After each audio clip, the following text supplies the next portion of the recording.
Bienvenidas, bienvenides, bienvenidos.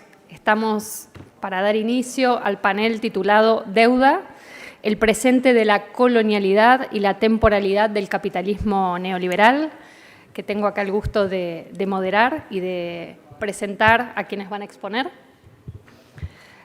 Voy a empezar por Rocío Zambrana, profesora de Filosofía del Departamento de Filosofía de la Universidad de Puerto Rico, de la sede de Río Piedras. Filósofa, escribe sobre el pensamiento de Hegel y la praxis decolonial en el contexto del capitalismo financiero neoliberal. Especialmente su trabajo y sus investigaciones están situadas en el Caribe. Es autora del libro espectacular Deudas coloniales, el caso de Puerto Rico, publicado en inglés y en español. Es coeditora de la revista Hipatia, Journal of Feminist Philosophy, y también coeditora de una nueva serie a publicarse en la editorial Herder, que se llama Constelaciones de Filosofía Feminista. Así que muchísimas gracias, Rocío. Luego quiero presentar a Andrés Solimano, aquí a mi derecha, doctor en Economía por el MIT. Es presidente y fundador del Centro Internacional para la Globalización y el Desarrollo, CICLOP. Es director, o fue director, de Países Andinos para el Banco Mundial, ejecutivo del BID por Chile, asesor regional de la CEPAL, autor de varios libros, entre ellos Las termitas del Estado, publicado por Fondo de Cultura Económico, y uno más reciente que se llama Democracia Económica y Política en Tiempos Complejos, más que importante ese título. Y vamos a tener, no presencialmente, pero con un video, debido a que tuvo una urgencia y no hace posible que esté aquí, a José Miguel Ahumada, cientista político, fue subsecretario de Relaciones de Economía Internacional del actual gobierno de Gabriel Boric, especialista en Economía, Desarrollo de América Latina y en Economía Internacional y Relaciones Internacionales. Su último trabajo es Chile en la Economía Mundial, Economía Política del Estancamiento, publicado por el Fondo de Cultura Económica el año pasado. Así que vamos a empezar con el video de José Miguel y luego dar paso a las intervenciones presenciales. Hola, primero que todo quisiera saludar a todas y todos los participantes del consorcio de los institutos y centros de humanidades que hoy celebran la reunión anual en Santiago. Saludar y agradecer la invitación que me hiciera llegar el profesor Pablo Oyarzún para estar en este panel bien acompañado junto a Verónica, Andrés y Rocío, a quienes también aprovecho de darle un fraternal saludo. Lamento muchísimo no poder estar en el panel en forma presencial y escuchar las intervenciones de mis colegas, pero espero que mi presentación también pueda ayudar un poco en estimular el debate que tenemos por delante.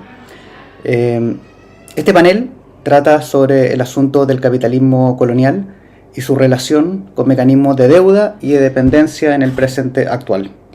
Y creo que esa enmarcación del asunto ya es un buen punto de arranque, ya que nos permite entrar en el debate en forma directa sobre temas que hoy están funcionando como estructuras de larga duración, ¿no? Como diría Brodel, y cuyos efectos moldean en las coyunturas políticas actuales la región, por ejemplo, la propia América Latina.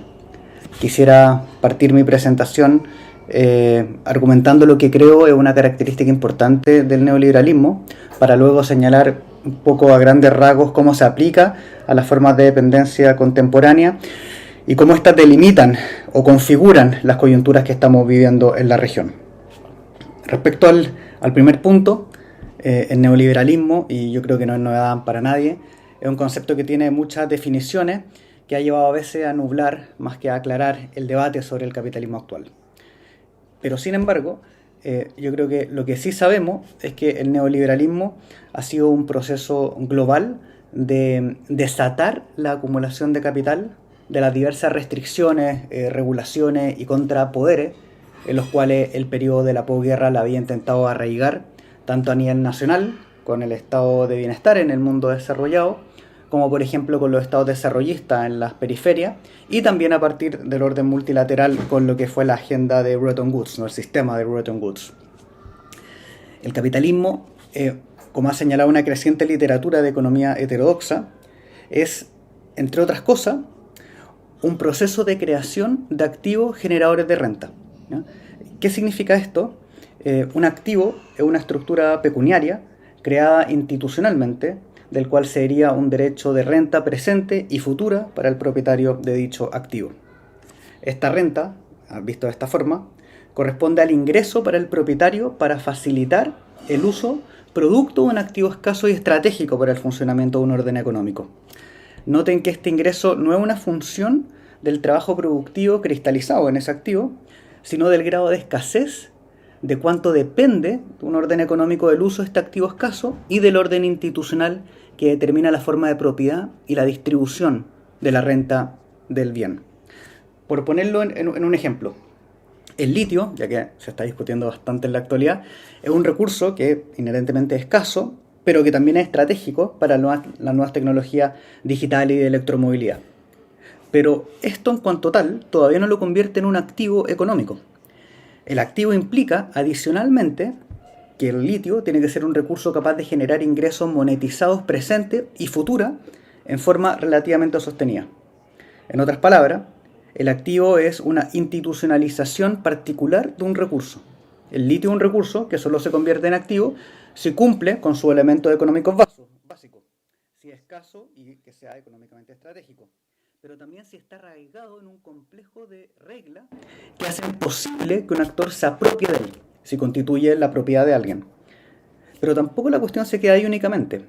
También, para que sea un activo, se tiene que asegurar constantemente el orden institucional mediante inversiones que protejan la renta, por ejemplo, grupos de presión, ¿cierto? Y el propietario debe tratar de maximizar la renta que se obtiene del activo, por ejemplo, determinando el nivel de explotación del mineral en función de la renta futura esperada. Y por último, hay que invertir en la extracción del mineral. Así, por lo tanto, el litio, en tanto recurso estratégico y fundamental para el nuevo ciclo económico que tenemos, solamente activo en tanto se arraigue en este orden institucional que le permite su privatización, ¿cierto? La propiedad intelectual es otro recurso que es clave y que es un buen ejemplo para lo que estamos intentando decir acá. Una idea, ¿cierto?, es libre y no es escasa por naturaleza, se puede intercambiar constantemente, pero deviene en un activo generador de renta, una idea, ¿cierto?, porque hay un orden institucional, estatal, que crea esa escasez a través de las patentes, el monopolio temporal característico de la propiedad intelectual. Y por aquella escasez artificialmente creada, se puede cobrar una renta por su uso. Ahora, con esto ya esta idea un poquito más clara, ya que la competencia capitalista es básicamente una centrada en obtener mayores tasas de ganancia que el resto de los competidores, la competencia se concentra en buscar acumular y crear constantemente nuevos activos y asegurar en mayor medida lo posible esa escasez para acumular renta. Dicho este ejercicio un poco analítico, el neoliberalismo, si estamos de acuerdo con lo que hemos comentado, implica, primero que todo, liberar al capitalismo permitiendo que la competencia por renta se expanda sin límite. Las privatizaciones durante los años 80, por ejemplo, y 90, con lo que fue el consenso de Washington en América Latina, abrieron la puerta a un ciclo de inversiones centrado en la transformación de los recursos naturales, por ejemplo, en activos generadores de renta. La reducción de los impuestos y la desregulación permitieron la centralización de la renta en los nuevos propietarios privados, ¿cierto?, excluyendo al Estado, los sindicatos, etc. Y por último, el fortalecimiento de los derechos de propiedad reforzó el control de los rentistas sobre esos activos. Las privatizaciones de bienes públicos ampliaron la disponibilidad de activos escasos monetizables, ¿cierto? En relación, por ejemplo, a los recursos naturales. Las privatizaciones, junto a la radical inserción de América Latina en el comercio internacional, generó este proceso de land grabbing, ¿no?, de acaparamiento de los territorios en la región donde teníamos ventajas comparativas, ¿cierto? El gas, el cobre, petróleo, pesca, etc. Estos territorios se convirtieron en un amplio proceso de rentierización debido a la apertura a su adquisición privada, a los nuevos mecanismos de protección de los activos y a la certeza brindada por los estados para la apropiación privada de renta, resultando todo ese proceso, en la región en particular, en América Latina, en una concentración de activos naturales y, al menos hasta el ciclo de gobiernos progresistas nacional populares, en una concentración de renta en los capitales transnacionales. Si nos vamos a otro ámbito, en la misma línea, lo apropiada, por ejemplo, como la idea, que hemos comentado como un ejemplo de activo, la reforma de los derechos de propiedad intelectual durante los acuerdos del TRIPS, el ADPIC, ¿cierto?, en la Organización Mundial del Comercio, junto a los acuerdos de libre comercio, tanto regionales como bilaterales, constituyeron una red de protección global de los derechos de propiedad intelectual que ha ampliado la área sujeta a la patentabilidad, ha aumentado el periodo de duración de las patentes, ha ampliado el aparato de supervisión y ha construido un mecanismo de sanción mucho más fuerte que los que teníamos durante el siglo XX. En el ámbito financiero se hizo uso del capital escaso, que es el sector financiero, para acumular renta, ¿no? La deuda, por ejemplo, cumple precisamente con ese carácter de acumulación de renta.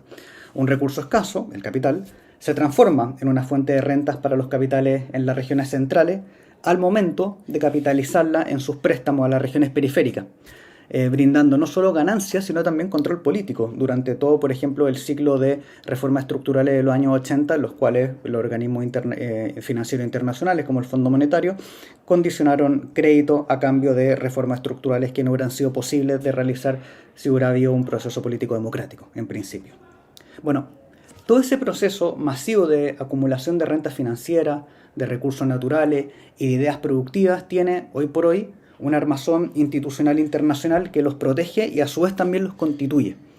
La Organización Mundial del Comercio, en el plano multilateral, y los tratados de libre comercio, los planes bilaterales, configuran un entramado institucional que provee de protección a la inversión extranjera directa, de protección y ampliación del periodo monopólico de las patentes, de desregulación de los flujos de capitales y a su vez también de un fortalecimiento de los tribunales internacionales con su capacidad de imponer castigos comerciales, creando una matriz normativa que, como dije, constituye los activos y asegura la apropiación privada de esa renta, que comúnmente se concentra en propietarios de las regiones centrales, pero que emergen esos recursos de las regiones periféricas, ¿no? Los acuerdos como por ejemplo el TPP se caracterizan precisamente por esos elementos.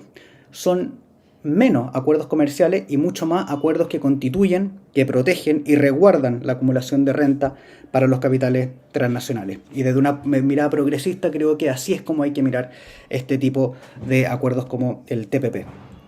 Hoy, dentro de esta tendencia estructural, existe una aceleración de esta dinámica de acumulación de renta debido al creciente conflicto tecnológico entre China y Estados Unidos. Estados Unidos está modificando parte importante de su política comercial, incluso manteniendo bloqueada la Organización Mundial del Comercio para proteger su industria a través de activas políticas industriales. El Inflation Reduction Act es solamente uno de los últimos casos más prístinos de este fenómeno. La Unión Europea, ante la amenaza de la industrialización china y la propuesta de reindustrializar por parte de Estados Unidos, se suma a esa jugada por acelerar su acumulación industrial, ¿no? En ese contexto, tanto China como Estados Unidos y la Unión Europea requieren de un rápido proceso de acumulación de activos de recursos naturales y de proteger sus propios activos tecnológicos a partir de la propiedad intelectual, ¿no? Noten cómo la Unión Europea acelera la agenda por proteger la provisión de litio, de hidrógeno verde, etc., vía los acuerdos recientes, ¿no? Incluso el presidente Lula ha señalado recientemente que este tipo de acuerdos restringen el espacio para hacer políticas productivas nacionales. Es un tema que ya se va a discutir prontamente en las reuniones multilaterales que está teniendo la región también con la Unión Europea. En este contexto de capitalismo dependiente y dinámica de apropiación y creación de activos rentistas, la periferia latinoamericana creo que tiene que presentar una alternativa con firmeza. Y esto implica un conjunto de elementos que voy a por lo menos sistematizar. La primera es condicionar propuestas de regiones desarrolladas a mejorar los términos para la región. El presidente Petro y el presidente Lula están en lo correcto cuando afirman la necesidad de cambiar deuda por políticas climáticas desde la región. Esto permite reapropiarse de la renta financiera para la región con vista a una transformación productiva verde. Un segundo elemento creo que puede ser fundamental condicionar la llegada de estas inversiones extranjeras directas en esta área de acumulación de renta, como los recursos naturales, ¿cierto?, a imponerle reglas de transferencia tecnológica, de contenido local, de reinversión de porcentaje de sus utilidades en la región y la participación del Estado en la gestión de este tipo de recursos estratégicos. De esta forma comenzamos a socializar la renta, ¿no? Un tercer elemento es el trato diferenciado para las periferias, ¿no? No se puede imponer los mismos criterios de los centros a las periferias. Por ejemplo, recientemente la discusión sobre hacer del Acuerdo de París un acuerdo vinculante con castigos comerciales no es una política que sea justo imponerla a la periferia, sino que tiene que ser impuesta a los países centrales primeramente. Y un último punto es la unidad regional para la soberanía financiera y recursos naturales. Los recursos naturales estratégicos deben ser en su mayor parte recursos públicos y no sujetos a la acumulación rentista privada. Y segundo, se debe volver a postular una robusta banca del desarrollo regional para que, entre otras cosas, el financiamiento para países regionales en tiempo de crisis se pueda brindar sin imponerle reformas estructurales o someterla a intereses rentistas. Esto es, a grandes rasgos, el diagnóstico que puedo presentar respecto al tema en cuestión del panel, partiendo con una definición de capitalismo como un proceso de creación y acumulación de activos financieros, de recursos naturales y de ideas que generan renta, con los cuales acumulan ganancias, ¿cierto?, los capitales. Esto se aplica en el periodo neoliberal con una expansión radical de las áreas de creación de renta, un fortalecimiento de los derechos de propiedad de los activos de los actores rentistas y a su vez también en el plano de las relaciones centro-periferia. Esta dinámica lo que ha tendido a realizar es hacer, en último término, de la región una esfera de acumulación de renta en el plano financiero y de recursos naturales, y donde la posibilidad que tenemos hoy día como región para hacerle frente a este capitalismo rentista periférico, por ponerlo de alguna forma, es fortalecer un marco normativo que permita acumular la tecnología en nuestras regiones, condicionar la entrada de inversión extranjera a transferencia tecnológica, fortalecer la soberanía de recursos naturales y financiera y exigir un trato diferencial para nuestros países. Eso solamente como breves conceptos para poder dar un puntapié inicial a la discusión. Lamento no poder estar ahí, pero les deseo la mejor de las discusiones en este seminario que tienen. Un fuerte abrazo y nos vemos.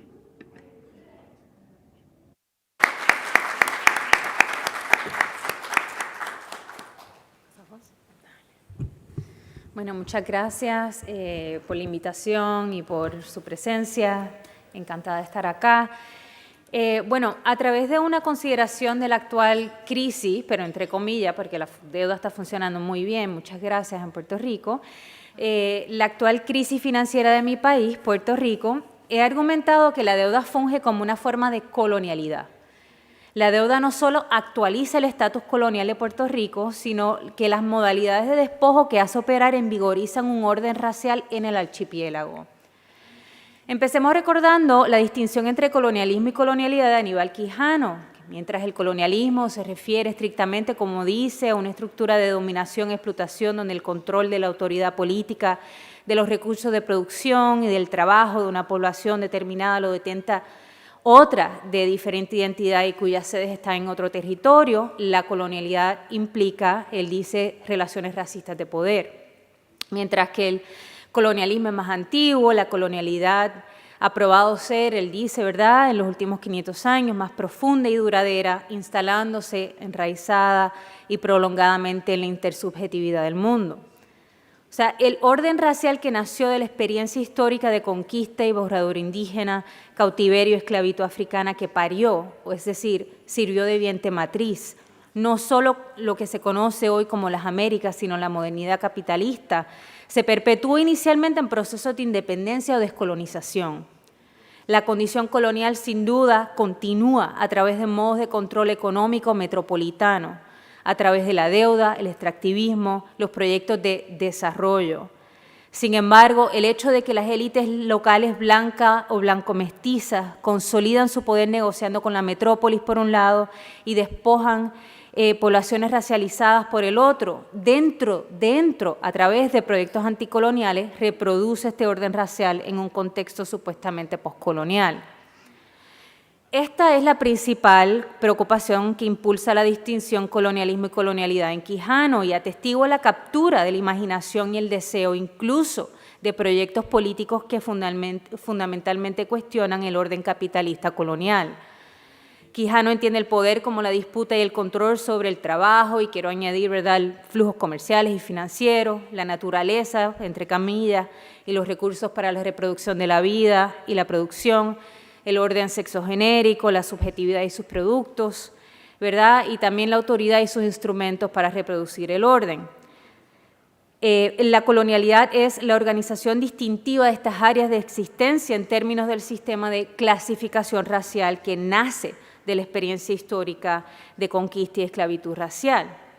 La organización misma de la existencia, entonces, está en juego cuando se evalúa si proyectos anticoloniales adaptan, por lo tanto, actualizan o, en cambio, vuelven inoperante el orden racial endémico a la modernidad capitalista colonial. Como señala la caribeña Sylvia Wynter, la colonialidad del poder es fundamentalmente una concepción de lo que Howard Winner llamó una larga duración racial, ya que no ha habido una inmensa ruptura histórica con las coordenadas de sentido instaladas por la conquista, el pasaje del Atlántico Medio y la esclavitud racial. Todo lo contrario. La adaptación, la actualización en curso que repone este orden racial en condiciones materiales alteradas, de hecho alterando condiciones materiales, continúa este mundo con su idea de mundo en modalidades intensificadas de violencia racial. La intensificación aquí no es una cuestión de grado, sino más bien de ubicuidad, de duración lenta y persistente a través tanto de protocolos epistémicos, jurídicos, económicos, prácticas de regulación, experimentación y control, como formas de violencia explícita y tácticas de contención y terror. Por ello, he insistido en reescribir el concepto de colonialidad de poder a través de la noción de la vida póstuma de la esclavitud de Saidiya Hartman, la perpetuación de un mundo fundamentalmente antinegro en y después de la emancipación, precisamente al hacer y rehacer la negritud como fungible.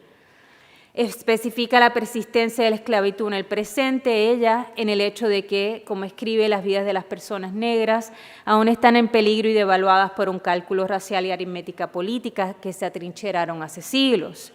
Y ella escribe que esta es la vida póstuma de la esclavitud, las oportunidades de vidas secadas, acceso limitado a la salud y la educación, muerte prematura, encarcelamiento y empobrecimiento. Y agrega que esta es la vida póstuma de la propiedad, en los detritos de vidas que tenemos que atender aún, un pasado que aún no se ha hecho y el estado de emergencia en curso en el que la vida negra sigue en peligro, si es Rosita. Y el trabajo de Hartman es aquí importante porque ayuda a reescribir la noción de colonialidad en la especificidad del mundo caribeño, no tanto andino, como lo hace, ¿verdad?, Quijano en su contexto, centrando el complejo trataplantación como matriz del orden racial de la modernidad capitalista colonial. Mi trabajo sobre Puerto Rico, y bueno, no voy a entrar en esto hoy, pero por eso me interesa en mi trabajo sobre Puerto Rico movernos de las deudas financieras a deudas históricas y también abrir el tema de reparaciones por este punto de vista, ¿verdad?, de larga duración. Mi trabajo sobre Puerto Rico, sin duda, nace de la preocupación por los procesos de descolonización todavía por venir. Esto, sin embargo, mi objetivo ha sido documentar y comprender el funcionamiento de la colonialidad en la colonia, no en un mundo postcolonial. Esto significa rastrear los dispositivos contemporáneos que actualizan el orden racial de la historia colonial en el presente todavía colonial. Y en el caso de Puerto Rico, estos dispositivos, de hecho, a su vez rearticulan la misma condición colonial. La deuda es el dispositivo más efectivo en el presente neoliberal financiarizado, en la actualización de una economía política colonial que precede a la instalación de la racionalidad neoliberal en el archipiélago, de hecho, una que articula el desarrollo a través de la exención contributiva y que desde el 2012 consolida a Puerto Rico como un paraíso fiscal. La colonia transcurre en repetidos actos de captura, como escribe Ariadna Godreau. La vida endeudada es la continuación de la vida colonial. Ahora, es importante distinguir mi análisis de cualquier recuento que sitúa a Puerto Rico como un ejemplo del capitalismo del desastre. En febrero del 2018, luego del paso del huracán María en septiembre del 2017, el ahora destituido Ricky Rosselló anunció que con el colapso de la infraestructura, Puerto Rico era un lienzo en blanco para medidas decisivas hacia la inversión y la innovación. Buscando atraer inversiones, enfatizó que al ser territorio no incorporado a los Estados Unidos, derechos y regulaciones con aplicabilidad a los estados no la tienen en Puerto Rico. Rosselló hizo hincapié en el hecho de que la inversión extranjera libre de impuestos ha sido el pilar del desarrollo económico. Además, las exenciones contributivas de bonos, inversiones corporativas, las leyes 20 y 22 del 2012, hoy ley 60 del 2019, ofrecen a individuos estadounidenses pudientes condiciones libres de impuestos en mercados de bienes raíces. Rosselló subrayó la flexibilidad posibilitada por las medidas de austeridad en el 2017, ¿verdad? Una reforma laboral, redujo los beneficios y licencias por enfermedad, incrementó los periodos probatorios, facilitó despidos, bajos sueldos, una reforma educativa también, y varias revisiones a servicios de salud y la reducción de fondos asignados a municipios y al sistema universitario público fueron presentados como esfuerzos en pos de redimensionar lo que sería favorable para las inversiones. En lugar de ser una expresión del capitalismo del desastre, la respuesta de Rosselló apunta a la relación entre el colonialismo y la colonialidad que caracteriza el caso de Puerto Rico. La deuda billonaria de Puerto Rico, 74 billones o 1.000 millones en deudas de bonos y 49 en obligaciones de pensiones sin fondos, declarada impagable en el 2015, es la deuda municipal más grande en la historia de Estados Unidos. En mayo del 2017, Puerto Rico se declaró en quiebra bajo el título 3 de Promesa, una ley federal que en el 2016 instituyó una Junta de Control Fiscal encargada de lograr la supuesta responsabilidad fiscal y recuperar acceso a los mercados de capital. La reestructuración de la deuda viene acompañada de austeridad, privatización y otros modos de desposesión que forman parte de los esfuerzos de la Junta. Una junta nombrada por el gobierno estadounidense puede invalidar, ¿verdad?, aquellas decisiones del gobierno local que entren en conflicto con sus metas, a pesar de que Puerto Rico no tiene voto ni representantes en el Congreso y que los puertorriqueños tampoco pueden votar en elecciones presidenciales. La reestructuración de la deuda a través de la declaración de la quiebra, posibilitada por Promesa, no solo hipoteca el futuro de Puerto Rico, sino que ha traficado con la vida misma, subiendo los costos de servicios públicos, intensificando los impuestos regresivos y reduciendo o eliminando pensiones. Ahora, la deuda funciona como una forma de colonialidad.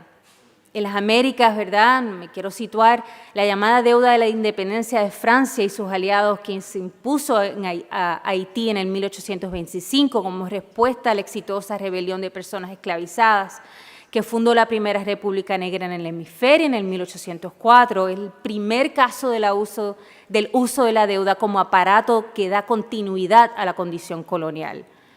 En el Puerto Rico del presente, la deuda actualiza, pone al día, reinstala la condición colonial. Sin embargo, lo hace de maneras más arraigadas que la imposición de la Junta de Control Fiscal. La cuestión va más allá de erosionar la supuesta soberanía establecida por el Estado libre asociado, el Estado neocolonial, que sabemos es inexistente, puesto en evidencia gracias a varias decisiones del Tribunal Supremo de Estados Unidos, no solamente en el 2016, pero tan temprano como 11 de mayo de 2023, que baja una decisión que niega, ¿verdad?, una demanda emitida por el Centro de Periodismo Investigativo para obtener acceso a información a los quehaceres de la Junta. La deuda actualiza, pone al día el orden racial distintivo de la modernidad capitalista colonial. O sea, más allá que la imposición de una Junta de Control Fiscal que nos regresa al colonialismo clásico antes del Estado Libre Asociado del 1952.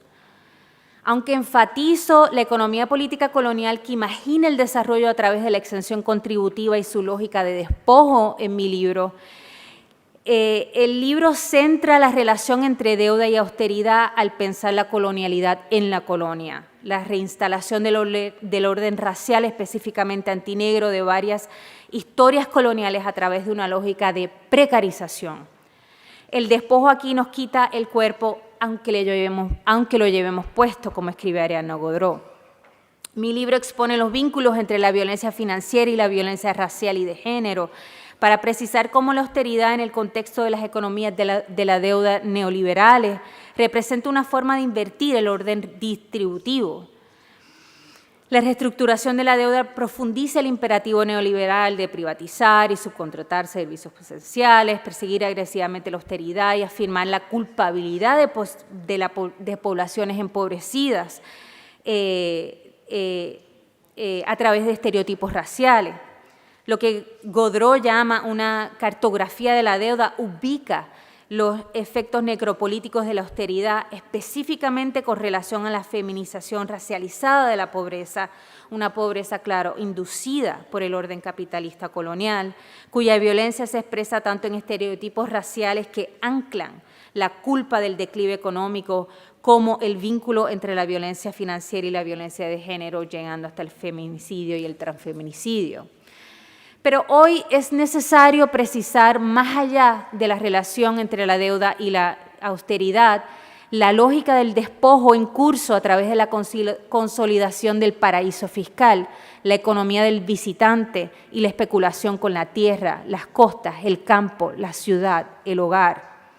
El imperativo de ver a Puerto Rico como archipiélago caribeño sujeto a la vida póstuma de la plantación es esencial. Winter lo expresa mejor cuando en Black Metamorphosis escribe que el secreto del capitalismo no se encuentra en la fábrica, o sea, el trabajo, sino en la plantación. El paraíso fiscal, la economía del turismo, la especulación con la propiedad en el Caribe representa la persistencia de una economía de la plantación, se podría decir. El paraíso, pensadores y pensadoras caribeños como Lloyd Best y George Beckford, Edward Glissant, Winter, Beckles, Lucille Meyer, Sagoeva, Seleni Rodríguez, entre otros, entienden la figura de la plantación como un lugar cerrado, una institución total, un modo de producción y un aparato de gobernanza, una organización protoindustrial o semi-industrial y con extensas tecnologías de contabilidad. Un lugar estructurado por un orden racial, la esclavitud racial, un espacio de alta regulación, un sitio de experimentación con formas de control, terror y regulación que articuló de forma diferenciada la organización de la labor, pero también le da forma definitiva al sistema moderno colonial de género.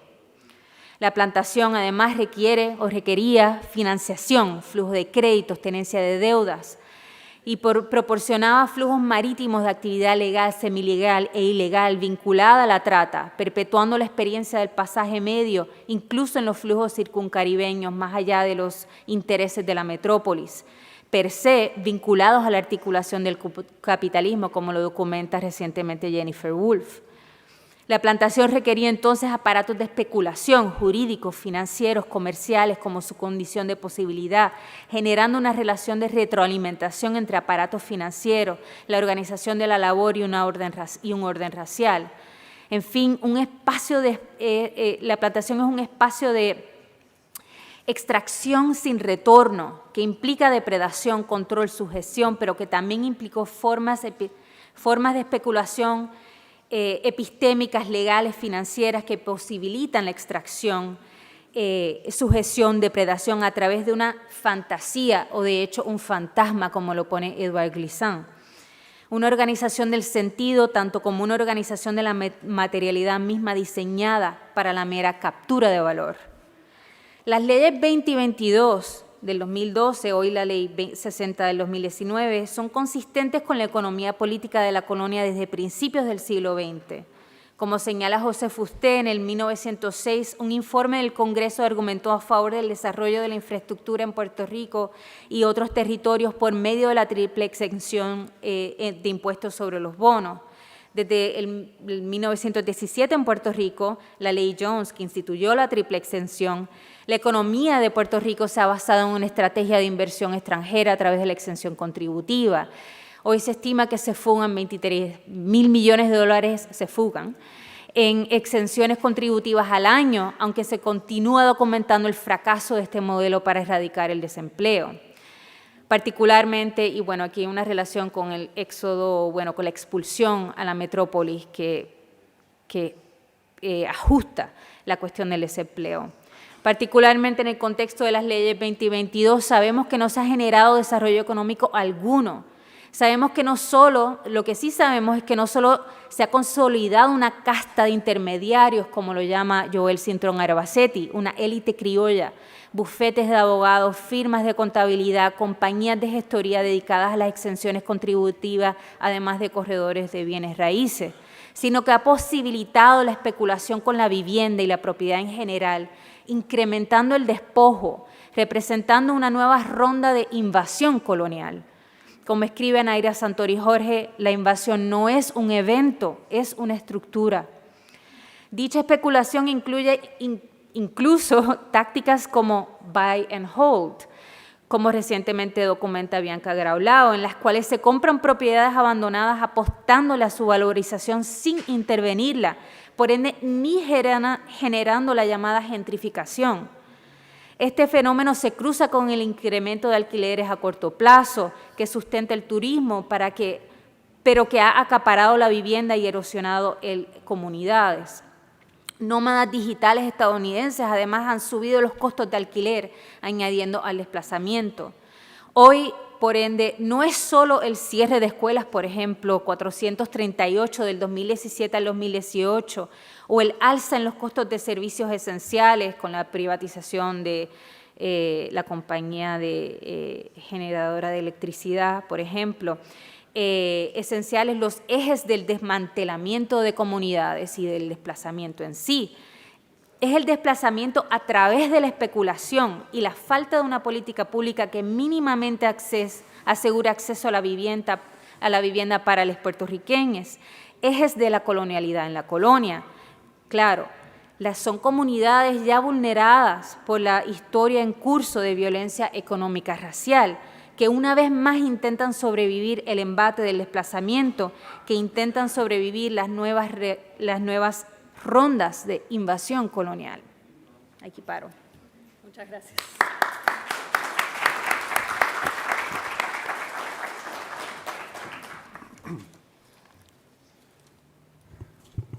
Bueno, quisiera agradecer la gentil invitación del profesor Pablo Yarzún y del Consorcio de Humanidades e Institutos, que se reúne en Santiago. Me parece una iniciativa muy positiva que ojalá se diera a conocer más, o ya se da a conocer en el ambiente de las investigaciones en ciencias sociales y de las discusiones de políticas públicas, también esta área.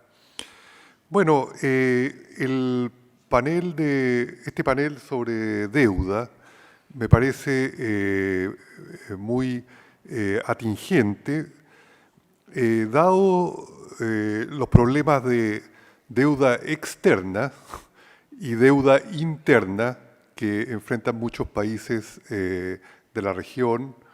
Tampoco es excepción el caso chileno, más bien por el lado de la deuda interna. En mi presentación quisiera mencionar una reunión que hay, que tiene lugar mañana y pasado en París, que está planteado como una especie de cónclave sobre una nueva arquitectura financiera internacional, convocado por el presidente de Francia, Emmanuel Macron, en que van a asistir, eso por lo menos los comunicados, más de 100 jefes de Estado y gobierno, representantes de instituciones de la sociedad civil, ONG, instituciones internacionales, etcétera, que yo creo que viene en un momento bastante sintomático por la situación que se ha creado después del COVID, ¿no es cierto?, la situación actual con el aumento de inflación, aumento de precio de energía, aumento de precio de alimentos, alza de las tasas de interés, fortalecimiento del dólar, que está creando una situación compleja para el servicio de las deudas externas de muchos países, en especial países en desarrollo de renta baja y media. Después quiero hacer algunas observaciones desde una perspectiva un poco más histórica de crisis de deuda, que no ha habido muchas, tanto del siglo XIX como del siglo XX y lo que va del siglo XXI. Bueno, la reunión de mañana y pasado en París, básicamente trata, en la agenda está varios temas importantes, digamos, que hacen al financiamiento externo y su contrapartida deuda, ¿no es cierto? Cuando se otorga financiamiento externo, salvo que sea en términos concesionales, que no haya que devolverlo, si implica una obligación contractual de devolver esos recursos con el servicio de intereses y el pago de amortizaciones, implica también un problema o tiene una dimensión de endeudamiento que no hay que minimizar. Bueno, esta reunión tiene como un poco temario el tema de cómo agilizar y cómo introducir un poco de cierta coherencia y orden en la proliferación de fondos para financiamiento del cambio climático, en específico la conversión de energías basadas en combustibles fósiles en el uso de energías limpias, eólica, solar, biomasa, etc. También está todo el tema de la financiación del llamado crecimiento verde, digamos, cómo sería un crecimiento un poco más amigable con el medio ambiente, que contribuiría a disminuir los temas de calentamiento global. También la reunión se plantea como movilización de recursos para el mundo en desarrollo, tercer mundo que mencionábamos antes, o el sur global, para temas de reducción de pobreza y disminución de la desigualdad económica.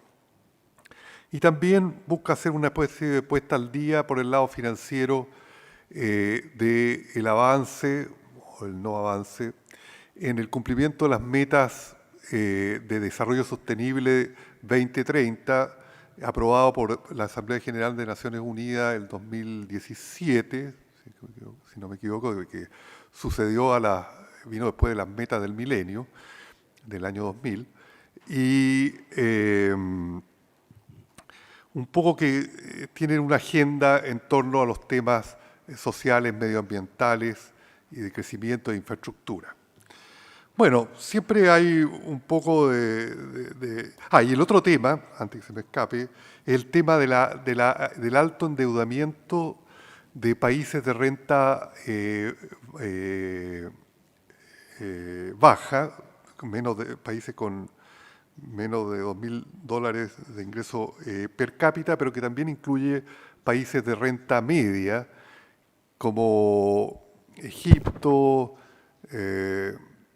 Sri Lanka, Argentina, Ecuador, que están en una situación, Pakistán, que están en una situación bastante vulnerable respecto a su capacidad del servicio de su deuda externa.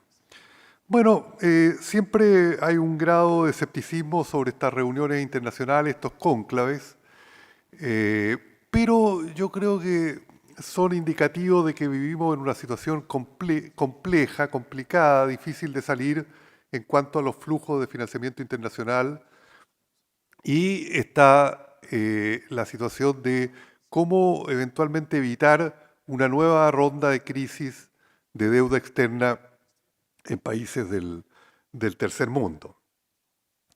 Históricamente, las crisis de deuda fueron bastante más comunes de lo que uno cree.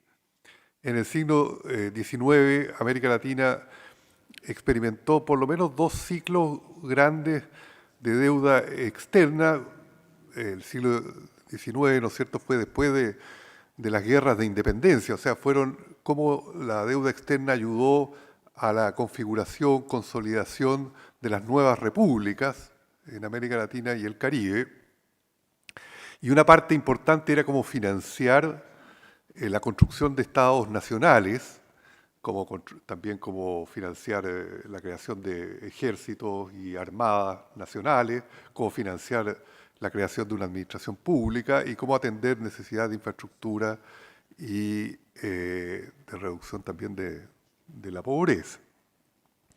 Chile, con Bernardo Higgins, tomó un crédito de 1 millón de libras esterlinas, que tuvo bastante problema para pagar, que tuvo que renegociarlo varias veces. Lo tomó el año 1822.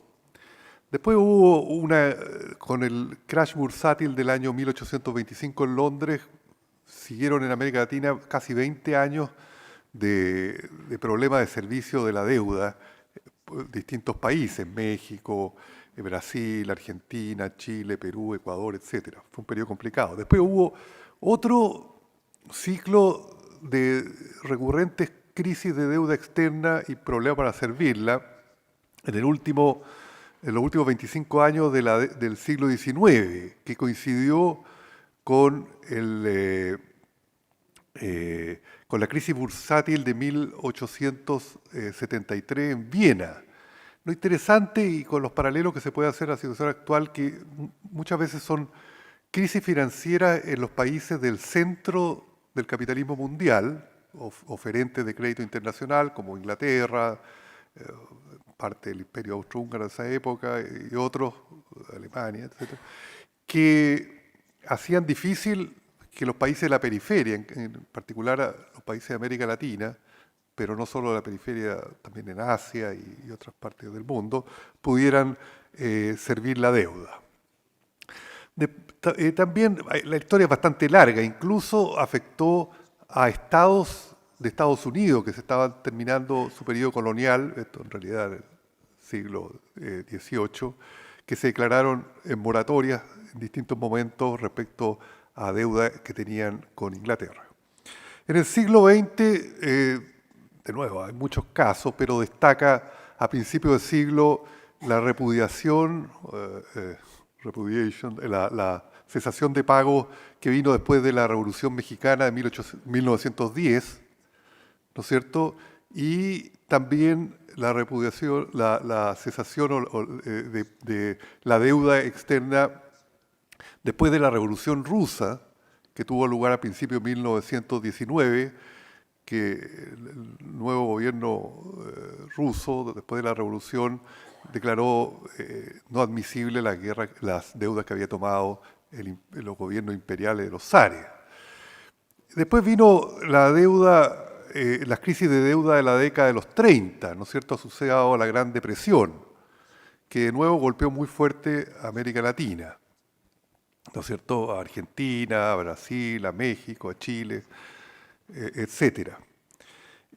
Después vino la crisis de la deuda de los 80, ¿no es cierto?, que de nuevo también golpeó muy fuerte a este grupo de países, y también tenemos que agregar Turquía, las Filipinas y otros países fuera del ámbito de América Latina y el Caribe, que también fueron afectados por el aumento de las tasas de interés internacionales en Estados Unidos para estabilizar la inflación a principios de la década de los 80, el shock de Paul Volcker, que era presidente de la Reserva Federal, que había seguido la década de los 70 de un fuerte proceso de endeudamiento en México, en Argentina, también en Chile.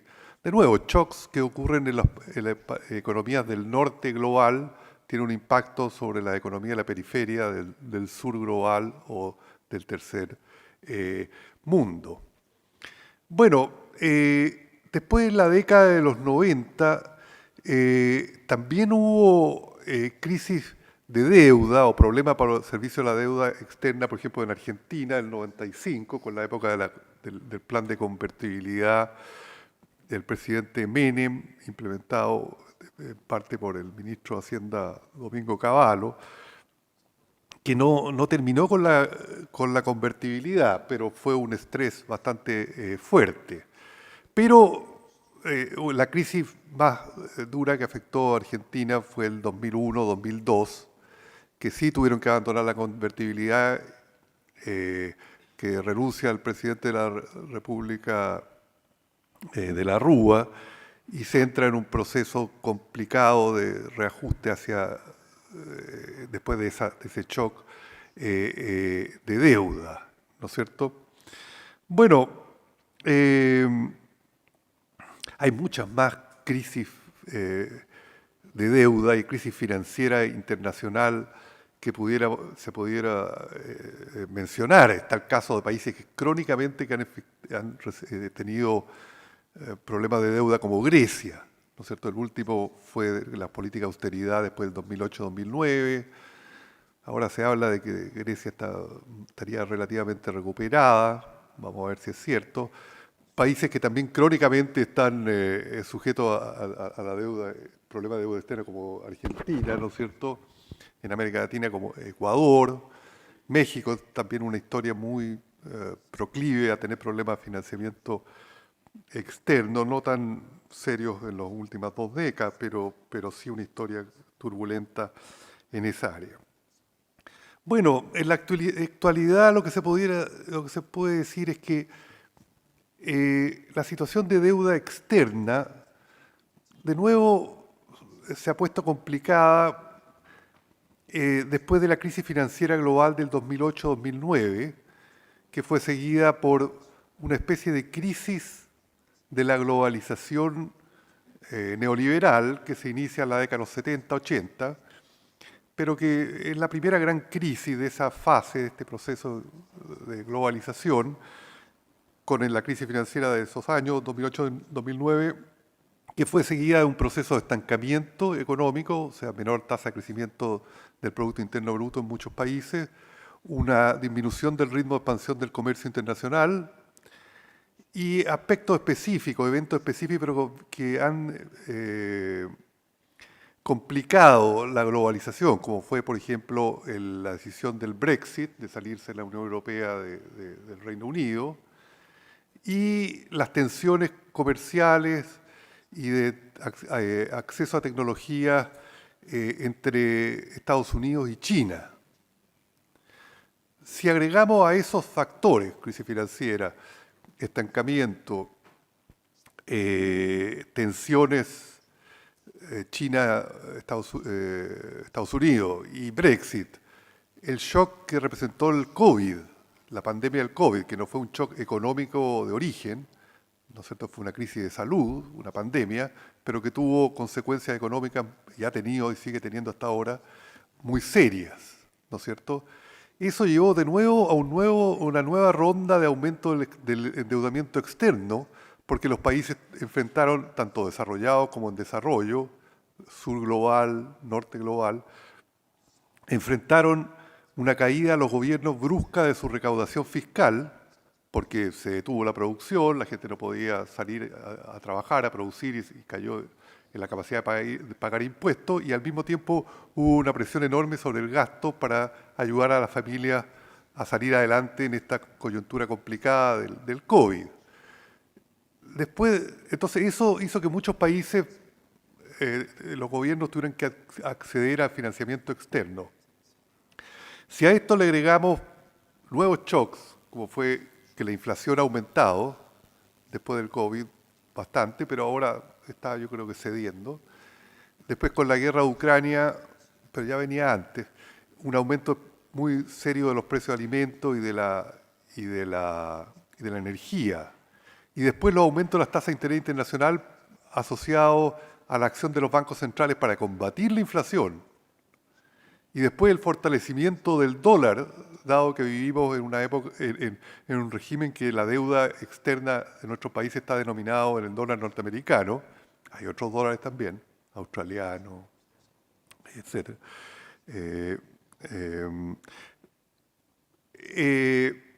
Estamos en una coyuntura bastante complicada. No sé si la reunión de París va a ser conectando con esto y para terminar, la solución final de los problemas de deuda, probablemente no lo va a hacer. También es importante que hay propuestas de los países en desarrollo, están los BRICS, ¿no es cierto?, que armaron un barco de desarrollo establecido en Shanghái, en China, con propuestas de financiamiento externo distintas.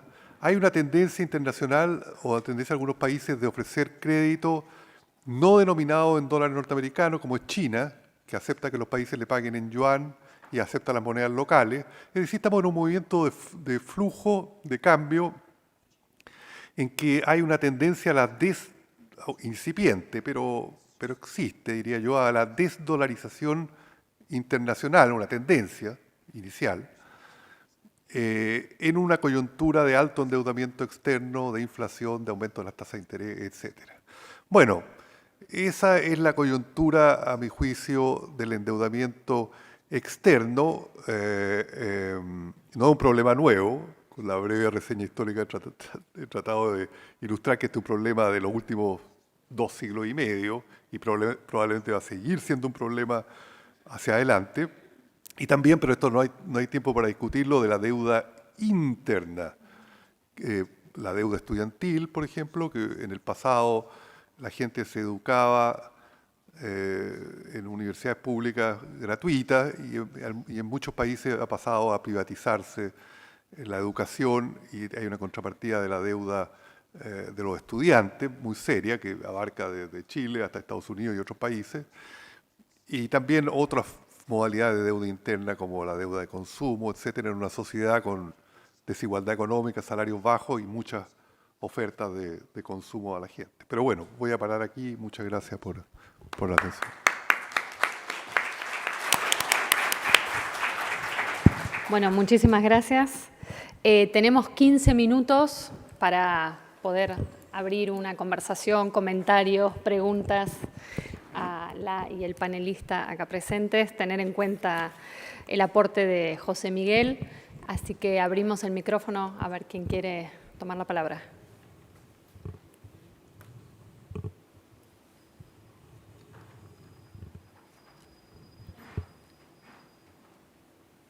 Thank you very much.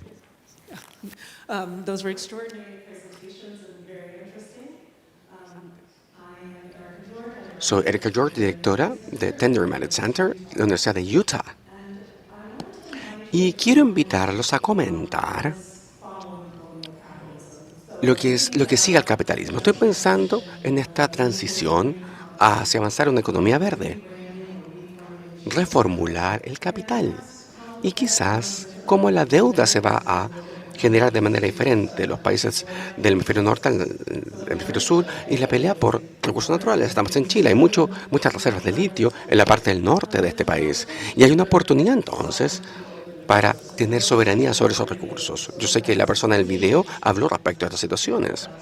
No está con nosotros, pero quiero saber si el panel puede comentar cuáles son las intervenciones que ustedes están realizando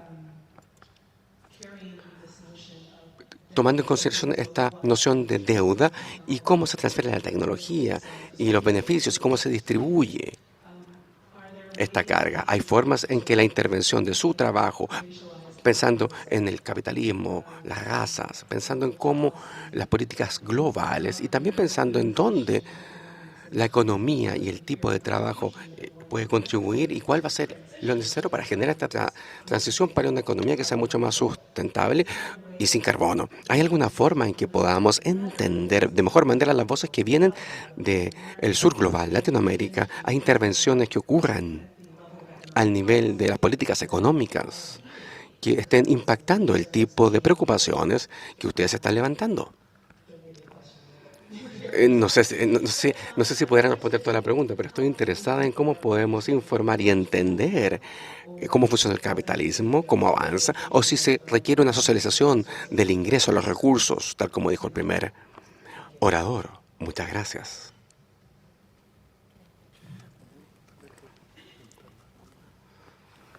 Juntamos algunas We're going intervenciones, to gather preguntas some más questions y before we le start damos la answering, palabra.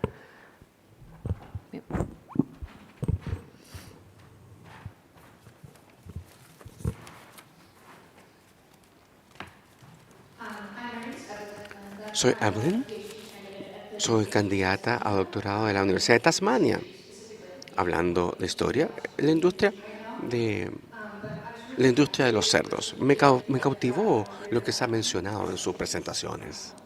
Fenomenales, muchas gracias. Cómo el colonialismo se adapta a la modernidad, y estoy pensando en cómo cosas como la estandarización, las políticas, son una forma o son una especie de arma para alentar la homogeneización de la producción. Y sobre todo cuando pensamos en el litio, Se ha hablado mucho, pero necesitamos algún un catalizador para utilizarlo en baterías. Y esto también se está utilizando como una especie de arma. En el Congo se ha utilizado de esa manera, en República Dominicana, pero las estructuras verticales, ¿cómo luce la redistribución de la riqueza? O como por ejemplo China controla el 80% de la producción de cobalto, por ejemplo, o como por ejemplo cuando la soya se está trabajando o cultivando ahí en la Amazonía. Es interesante si es que es un enfoque gubernamental, si pagamos a los granjeros en vez de simplemente tener una economía de escala de lo que producimos. Estaba pensando en eso, no específicamente relacionado a la comida, pero a la extracción de los recursos y esta acumulación vertical que se ha mencionado.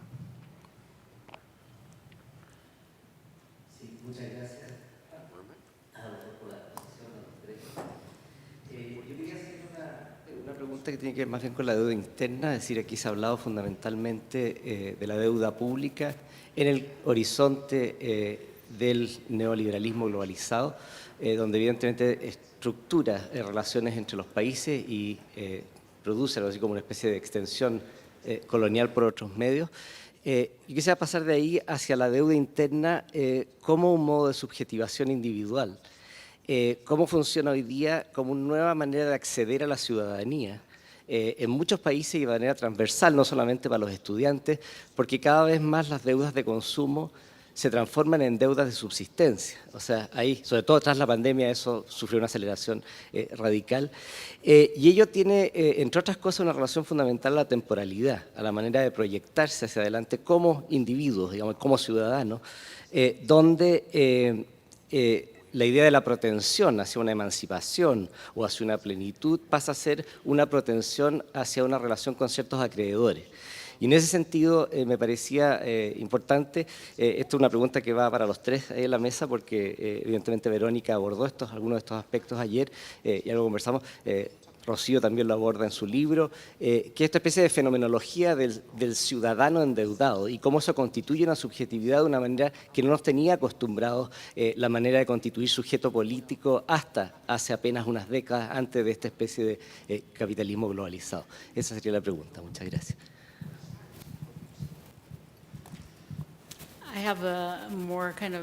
Tengo una pregunta más general y me pregunto si pudiesen hablar un poco respecto de los desastres naturales, cómo se traslapan con este tipo de colonialismo y nos puede llevar a un estado de inmovilización y cómo esta filosofía se integra en lo que respecta a responder a los estados de movilización que impactan a la población y a las poblaciones.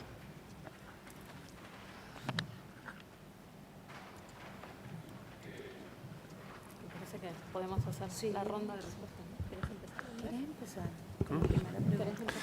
Bueno, rápidamente digo algo. Sí, yo creo que dos preguntas fueron, o tres, fueron respecto al tema de los recursos naturales. Es un tema complejo.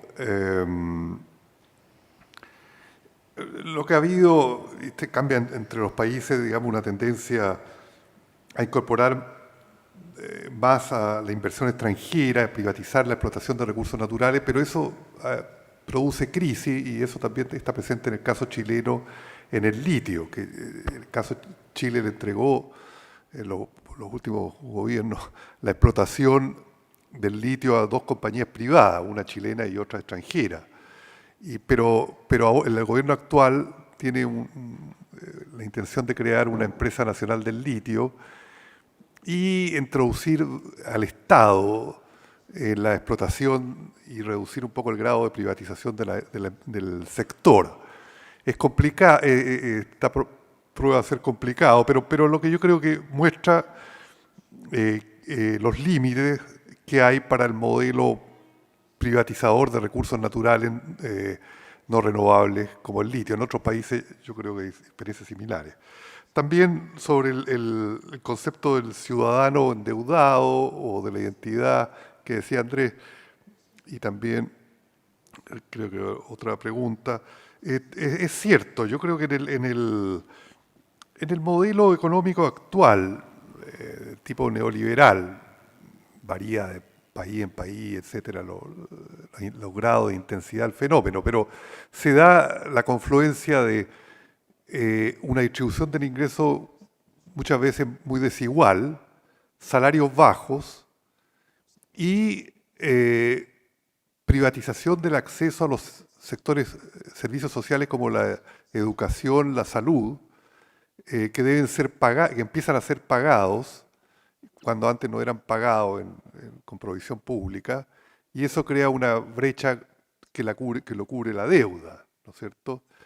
Si además agregamos la tendencia a crear sociedades de consumo con un gran estímulo al consumo de bienes durables, de los viajes, bueno, el viaje no es un bien durable, pero de los automóviles, también la deuda hipotecaria y otras formas de deuda de consumo, incluso deuda de consumo del supermercado, de ir a comprar alimentos y de ir a comprar. Y ahora es como natural que la gente le pregunte, ¿paga con tarjeta de crédito o de débito o con efectivo? Crecientemente menos uso de efectivo, más tarjeta, y tal, pero es natural que la gente empiece a pagar con tarjeta de crédito las compras del almacén o las compras del supermercado. Ese es un proceso bien complicado, con soluciones no fáciles si le agregamos la otra forma de endeudamiento interno. Claro, crea un problema de dependencia, crea un problema de pérdida de autonomía de la población, de la gente por estar endeudado, y es uno de los problemas de la deuda en el neoliberalismo. Bueno, pararía aquí para dejar. ¿Quieres agregar algo a eso? De lo último de Andrés. De lo No, que no, han no, planteado. dale vos, dale vos. Bueno, muchas gracias por las preguntas. Sí, bueno, quizás puedo añadir un poquito en términos de la fenomenología del verdad, él y la endeudada. Y yo creo que ha sido interesante ver en Puerto Rico también nuevamente como la aceleración de una lógica de despojo, no tanto una reorganización de la labor. O sea, ha habido como por un lado una cuestión de precarización que de hecho fue aliviada en la pandemia por las transferencias federales, todo como hubo como incluso un alivio de la precarización a través de la pandemia en Puerto Rico, que ahora, ¿verdad? Ese aire que se respiró ya no está, y lo que hay es una mezcla de inflación, alza en todos los, ¿verdad? Costos de electricidad, costos de la comida y la especulación con la vivienda, que simplemente hace imposible no solamente comprar un hogar, pero literalmente también alquilar. Entonces, creo que la fenomenología de la endeudada o el endeudado en Puerto Rico ha sido una que, por un lado, de una precarización brutal, pero también una de despojo de la lucha es por poder quedarse en la isla, en el archipiélago, poder permanecer. Y sí hay, como Verónica estaba hablando ayer, ¿verdad? Muchas formas de autogestión, también mucha inversión también filantrópica y de ONG que hacen el campo político bien complejo y neutralizan muchas de las formas de enfrentar la deuda que vimos en el 2016, 2017, que había una articulación política clara, contundente y muy efectiva, que cambió las coordenadas yo creo, del entendimiento a nivel nacional en el archipiélago, y eso se ha como que ciertamente como diluido, y se ha diluido mucho también como por una pornografía del desastre, precisamente contestando la pregunta sobre las economías, sobre cómo aquí también se cruza la cuestión del desastre, o lo que llama Yarimar Bonilla la colonialidad del desastre. Entonces creo que es como un sujeto, el sujeto endeudado en Puerto Rico y el caso que pues conozco, que he estudiado más de cerca, es uno bien complejo, porque no es solamente un sujeto que está empeñando, ¿verdad?, o hipotecando su futuro, que está atado a unas condiciones materiales determinadas de depredación y que erosiona cada vez más, ¿verdad?, sus condiciones de posibilidad materiales, sino que es un sujeto de despojo absoluto, como del territorio. Lo otro que quería añadir con eso, que me parece interesante, como hay estos dos procesos en Puerto Rico, que es la lucha por el territorio en términos de costas, de la costa, de la erosión, del embate del cambio climático en el Caribe, que a la vez, ¿verdad?, es la lucha por el territorio.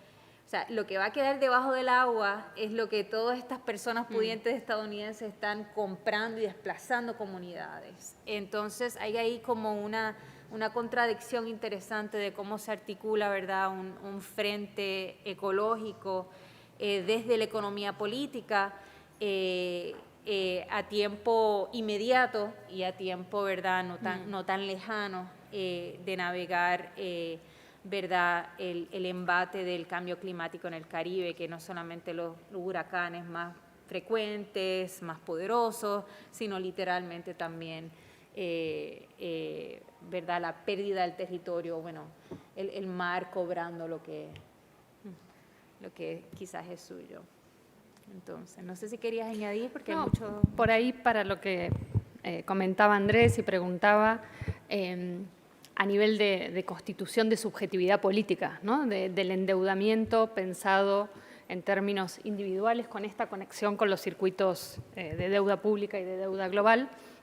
Me parece que ahí la complejidad es que la deuda excita una potencia de actuar, podríamos decirlo así también, ¿no? Es decir, esto que decíamos, la activación en términos de invención autogestiva, de formas de trabajo, de dinamización interna de la precariedad. Creo que hay algo de eso que hace bien complicado pensar en estos mecanismos en que justamente la inclusión, la ciudadanización pasa por elementos fuertemente neoliberales y al mismo tiempo que interpelan dinámicas que no hablan a figuras que son víctimas simplemente, ¿no? Y entonces ahí me parece que hay un punto de complejidad y que entonces cuando hablamos, por ejemplo, de desendeudamiento como formas de descolonización también, o desendeudamientos como prácticas de antagonismo con el despojo financiero, hay que estar permanentemente lidiando con esta ambivalencia también de la deuda en tanto capacidad de excitación de esa potencia, diría así. Y ahí me parece que es un punto de articulación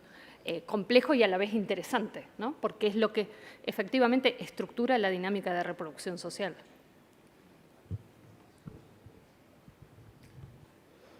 Creo que estamos 13:01, que fuimos completamente puntuales y rigurosas. Así que muchísimas gracias. Creo que quedaron un montón de elementos, ¿no?, para seguir trabajando.